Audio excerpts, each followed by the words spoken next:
ವೀಕ್ಷಕರೇ, ನಾನು ನಿಮ್ಮ ಬಳಿ ಕೇಳುವುದು ಒಂದೇ, ಅದು ಸಬ್ಸ್ಕ್ರೈಬ್ ಮಾಡಿ.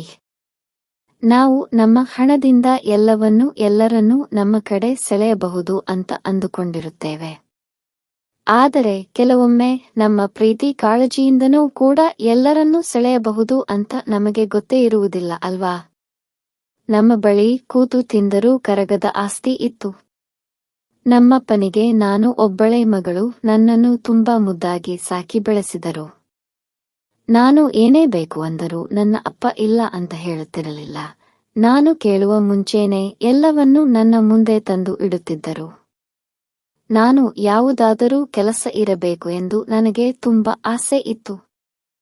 ಆದರೆ ನನ್ನ ಅಪ್ಪ, ನೀನು ಅಲ್ಲಿ ಇಲ್ಲಿ ಕೆಲಸ ಮಾಡುವುದು ಏಕೆ? ನಮ್ಮ ಕಂಪನಿಯಲ್ಲಿ MD ಸ್ವೀಟಿನಲ್ಲಿ ಕುತ್ಕೋ ಅಂತ ಹೇಳಿ ನನ್ನನ್ನು ಕಂಪನಿ ಒಳಗೆ ಕೂರಿಸಿದರು. ಆದರೆ ನನಗೆ ಆ ಕೆಲಸ ಅಂದರೆ ಒಂದು ಚೂರು ಇಷ್ಟವಿರಲಿಲ್ಲ. ನಾನು ಕಂಪನಿಗೆ ಹೋದ ಮೊದಲ ದಿನವೇ ಅರ್ಧ ಗಂಟೆ ಕೂಡ ಕೂರಲಾರದೆ ಎದ್ದು ಬರುತ್ತಿದ್ದೆ. ಆಗ ನನ್ನ ಕಣ್ಣಿಗೆ ಬಿದ್ದಿದ್ದು ವಿಜಯ್, ನಮ್ಮ ಕಂಪನಿಯ ಎಂಪ್ಲಾಯಿ. ಅವನನ್ನು ನೋಡಿದ ಕೂಡಲೇ ನನ್ನ ಒಳಗೆ ಏನೋ ಒಂದು ಉತ್ಸಾಹ, ಒಂಥರ ಲವ್ ಅಟ್ ಸೈಟ್ ಅಂತಾರಲ್ಲ ಹಾಗೆ.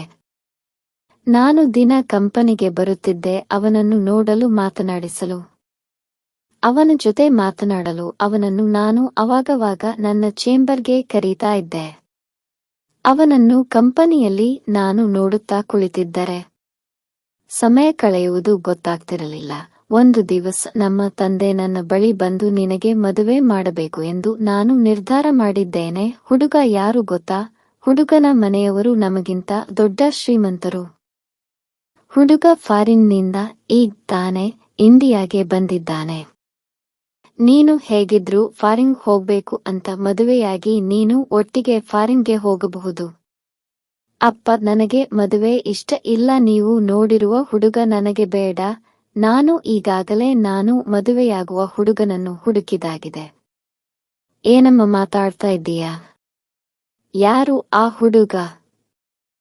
ನಾನು ಬೇರೆ ಯಾರೂ ಅಲ್ಲ, ನಮ್ಮ ಕಂಪನಿ ಎಂಪ್ಲಾಯಿ ವಿಜಯ್. ನಿನ್ನ ತಲೆಯಲ್ಲಿ ಬುದ್ಧಿ ಗಿದ್ದಿ ಇದ್ಯಾ? ಇಲ್ಲ ಲದ್ದಿ ತುಂಬಿದ್ಯಾ? ಹೋಗಿ ಆ ವಿಜಯನ ಮದುವೆ ಆಗ್ತೀನಿ ಅಂತ ಇದ್ಯಾ? ಅವನತ್ರ ಏನಿದೆ? ಅವನು ನಮ್ಮ ಕಂಪನಿ ಕೆಲಸ ಮಾಡೋ ಆಳು. ಅಪ್ಪ, ನನಗೆ ಅವನ ಮೇಲೆ ಲವ್ ಆಗಿದೆ.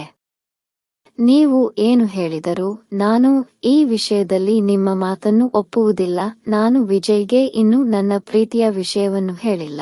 ಅವನಿಗೆ ನನ್ನ ಪ್ರೀತಿಯನ್ನು ಹೇಳಿ ಅವನನ್ನು ನಾನು ಮದುವೆಯಾಗುತ್ತೇನೆ. ಇದನ್ನು ತಪ್ಪಿಸಲು ಯಾರಿಂದಲೂ ಸಾಧ್ಯವಿಲ್ಲ, ನಿನ್ನಿಂದಾನೂ ಕೂಡ. ಶಬ್ಬಾಸ್ ಮಗಳೇ, ಇಷ್ಟು ವರ್ಷ ನೀನು ಕೇಳಿದುನೆಲ್ಲ ಕೊಟ್ಟು ತುಂಬಾ ಮುದ್ದಾಗಿ ಪ್ರೀತಿಯಿಂದ ರಾಣಿ ತರ ನೋಡಿಕೊಂಡಿದ್ದಕ್ಕೆ ಒಳ್ಳೆ ಮರ್ಯಾದೆ ನನಗೆ. ಅಪ್ಪ, ನೀನು ಯಾಕೆ ನನ್ನ ಮಾತು ಅರ್ಥ ಮಾಡ್ಕೊಂಡು ಇಲ್ಲ? ವಿಜಯ್ ತುಂಬಾ ಒಳ್ಳೆಯವನು. ದಯವಿಟ್ಟು ಅವನನ್ನು ಅಳಿಯ ಅಂತ ಒಪ್ಪಿಕೋ ಅಪ್ಪ. ನೀನು ಅರಮನೆ ರಾಣಿ ತರ ಬೆಳೆದಿರುವವಳು ಮಗಳೇ. ನಿನಗೆ ಅವನ ಮನೆಯಲ್ಲಿ ಹೋಗಿ ಜೀವನ ನಡೆಸಲು ಆಗುವುದಿಲ್ಲ. ಆಯ್ತುಪ್ಪ, ಇವಾಗ ನಾನು ಏನ್ ಮಾಡ್ಲಿ ನೀವೇ ಹೇಳಿ. ವಿಜಯ್, ನಿನ್ನ ಮದುವೆ ಆದ್ಮೇಲೆ ಅವನು ನಮ್ಮ ಜೊತೆನೆ ನಮ್ಮ ಮನೆಯಲ್ಲಿ ಇರಬೇಕು. ಅವರ ಅಪ್ಪ ಅಮ್ಮ ಮನೆಯನ್ನು ಅವನು ಮರೆತು ಬಿಡಬೇಕು. ಇದಕ್ಕೆ ನೀನು ಒಪ್ಪಿದರೆ ಅವನ ಮದುವೆಯನ್ನು ನಾನು ಅದ್ದೂರಿಯಾಗಿ ಮಾಡುತ್ತೇನೆ. ಸರಿ ಅಪ್ಪ, ಆಯ್ತು. ನೀವು ಮದುವೆಗೆ ಒಪ್ಪಿದರಲ್ಲ, ಅಷ್ಟು ಸಾಕು. ಮುಂದೆ ಏನ್ ಮಾಡಬೇಕು ಅದನ್ನು ನಾನು ಮಾಡುತ್ತೇನೆ. ನಮ್ಮ ಕಂಪನಿ ಅಟೆಂಡರ್ ಬಂದು, ಮೇಡಮ್, ಏನಿದು ನಿಮ್ಮ ಚೇಂಬರ್ನ ಎಷ್ಟು ಚೆನ್ನಾಗಿ ಅಲಂಕಾರ ಮಾಡಿದ್ದೀರಾ? ಏನ್ ಇವತ್ತು ವಿಶೇಷ ಅಂದನು. ಅದೆಲ್ಲ ನಿನಗೆ ಬೇಡದೇ ಇರೋ ವಿಷಯ. ನಿನ್ನ ಕೆಲಸ ಎಷ್ಟಿದೆ ಅಷ್ಟು ಮಾತ್ರ ಮಾಡು. ಈಗ ನೀನು ಹೋಗಿ ವಿಜಯನ ನನ್ನ ಬಳಿ ಕಳಿಸು. ಸರಿ ಮೇಡಮ್, ಆಯ್ತು. ಮ್ಯಾಮ್, ಏನಿದು ಇವತ್ತೇನು ನಿಮ್ಮ ಬರ್ಡೇನ? ಹೇಗೆ ಇಷ್ಟು ಚೆನ್ನಾಗಿ ಡೆಕೋರೇಟ್ ಮಾಡಿದ್ದೀರಾ ನಿಮ್ಮ ಚೇಂಬರ್ನ? ವಿಜಯ್, ನನಗೆ ಬೇರೆಯವರ ತರ ಸುತ್ತಿ ಬಳಸಿ ಮಾತನಾಡಿ ಅಭ್ಯಾಸ ಇಲ್ಲ. ನಾನು ಈ ಕಂಪನಿಗೆ ಬಂದ ದಿನವೇ ನಿನ್ನನ್ನು ನೋಡಿ ಇಂಪ್ರೆಸ್ ಆದೆ. ನಿನ್ನನ್ನು ದಿನನಿತ್ಯ ನಾನು ನೋಡುತ್ತಾ ನನ್ನನ್ನು ಮರೆತು ದಿನ ಕಳಿತಾ ನನಗೆ ನಿನ್ನ ಮೇಲೆ ಲವ್ ಆಯ್ತು ಅಂತ ಹೇಳಿ ಕೈಯಲ್ಲಿ ಒಂದು ಕೆಂಪು ಗುಲಾಬಿಯನ್ನು ಹಿಡಿದು ಅವನಿಗೆ ನನ್ನ ಲವ್ ಅನ್ನು ಹೇಳಿದೆ. ನೀವು ನನ್ನ ಲವ್ ಮಾಡ್ತಿದ್ದೀರಾ? ಅದು ನನಗೆ ನಂಬೋಕೆ ಆಗ್ತಿಲ್ಲ. ನಾನು ನಿಮ್ ಕಂಪನಿದು ಕೆಲಸ ಮಾಡುವ ಒಬ್ಬ ಸಾಧಾರಣ ವ್ಯಕ್ತಿ. ನೀವು ನನ್ನ ಲವ್ ಮಾಡ್ತಿದ್ದೀರಾ ಅಂದ್ರೆ ಇದಕ್ಕೆ ನಾನು ಖುಷಿ ಪಡಬೇಕು ಏನು ಹೇಳಬೇಕು ಅಂತ ನನಗೆ ಗೊತ್ತಾಗ್ತಾ ಇಲ್ಲ. ನೀವು ಏನು ಹೇಳಬೇಡಿ ವಿಜಯ್, ನನ್ನ ಪ್ರೀತಿನ ಒಪ್ಕೋ. ನೀನು ಸರಿ ಅಂದ್ರೆ ನಾಳೆನೇ ನಮ್ಮಿಬ್ಬರ ಮದುವೆ. ನಾಳೆನೇ ಹೇಗಾಗುತ್ತೆ ಮ್ಯಾಮ್? ನಾನಿನ್ನು ಮನೇಲ್ ನಮ್ಮಪ್ಪ ಮುನ್ನ ಅಕ್ಕಂಗೆಲ್ಲ ವಿಷಯ ಹೇಳಬೇಕು. ಇವಾಗ್ಲೇ ಫೋನ್ ಮಾಡಿ ಹೇಳು ವಿಜಯ್. ಸರಿ ಆಯ್ತು, ಹೇಳ್ತೀನಿ ಇರಿ.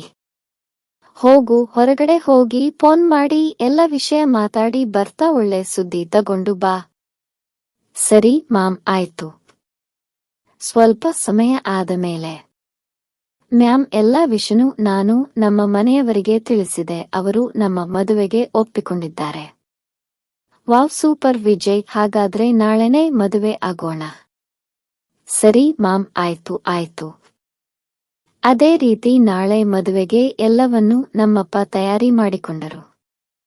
ನನ್ನ ಮತ್ತೆ ವಿಜಯನ ಮದುವೆ ಒಂದು ರೆಸಾರ್ಟ್ನಲ್ಲಿ ತುಂಬಾ ಅದ್ದೂರಿಯಾಗಿ ನಡೆಯಿತು. ಇದಾಗಿ 6 ತಿಂಗಳು ನಾನು ವಿಜಯ್ ಮನೆಯಲ್ಲಿ ಇದ್ದೆ. ಆನಂತರ ನಾನು ವಿಜಯ್ಗೆ, ವಿಜಯ್, ಈಗ ನಾನು ನಮ್ಮ ಮನೆಗೆ ಹೋಗುತ್ತೇನೆ. ನಾನು ಇಲ್ಲಿ ಇರುವುದಿಲ್ಲ, ನನಗೆ ಇಲ್ಲಿರುವುದು ಆಗುತ್ತಿಲ್ಲ. ನೀನು ಕೂಡ ನನ್ನ ಜೊತೆ ಇವರನ್ನು ಬಿಟ್ಟು ಬಂದು ಬಿಡು. ಏನ್ ಮಾತಾಡ್ತಾ ಇದ್ದೀರಾ ನೀವು? ನಾನು ನಮ್ಮ ಮನೆಯವರನ್ನ ಬಿಟ್ಟು ಹೇಗೆ ಬರೋಕೆ ಸಾಧ್ಯನಾ? ಇವರನ್ನೆಲ್ಲ ಬುಟ್ಟಿ ಎಲ್ಲೂ ಬರಲ್ಲ. ವಿಜಯ, ನನ್ನ ಮಾತು ಕೇಳು, ನಾವು ಯುಎಸ್ಗೆ ಹೋಗಿ ಸೆಟಲ್ ಆಗೋಣ. ಇವರಿಗೆ ಬೇಕಾದರೆ ಅಲ್ಲಿಂದಾನೆ ದುಡ್ಡು ಕಳಿಸೋಣ. ಅದು ಸಾಧ್ಯ? ನೀನು ಈ ತರ ಮಾಡ್ತೀಯಾ ಅಂತ ಗೊತ್ತಿದ್ರೆ ನಾನು ನಿನ್ನ ಮದುವೆನೇ ಆಗ್ತಾ ಇರ್ಲಿಲ್ಲ. ವಿಜಯ್, ಯುಎಸ್ ಹೋಗೋದು ನನ್ನ ಡ್ರೀಮ್. ನಾನು ನಿನ್ನ ಮದುವೆ ಆದ ಮೇಲೆ ನಿನ್ನನ್ನು ಕೂಡ ಅಲ್ಲಿಗೆ ಕರ್ಕೊಂಡು ಹೋಗೋಣ ಅಂತಾನೆ ಇದ್ದಿದ್ದು. ಈ ವಿಶ್ವ, ನೀವು ಯಾಕ್ ನನಗೆ ಮೊದಲೇ ಹೇಳಿಲ್ಲ? ನಾನು ನಮ್ಮ ಮನೆಯವರನ್ನು ಬಿಟ್ಟು ಎಲ್ಲೂ ಬರೋದಿಲ್ಲ. ವಿಜಯ, ನಿನಗ್ಯಾಕೆ ಅರ್ಥ ಆಯ್ತಾ ಇಲ್ಲ? ನಿನಗೆ ನಾನು ಬೇಕು ಅಂದ್ರೆ ನನ್ನ ಜೊತೆ ಬಾ. ನನಗೆ ನೀನೆಷ್ಟು ಮುಖ್ಯನೋ ನನ್ನ ಮನೆಯವರು ಕೂಡ ಅಷ್ಟೇ ಮುಖ್ಯ. ನೀನು ಬೇಕಾದರೆ ಅಲ್ಲಿಗೆ ಹೋಗು, ನಾನಂತೂ ಬರುವುದಿಲ್ಲ. ಇದೇ ನಿನ್ನ ಕೊನೆ ನಿರ್ಧಾರನಾ? ಹೌದು, ನೀನು ಎಷ್ಟು ಬಾರಿ ಕೇಳಿದರು ಅಷ್ಟೇ, ಇದೇ ನನ್ನ ಕೊನೆ ನಿರ್ಧಾರ.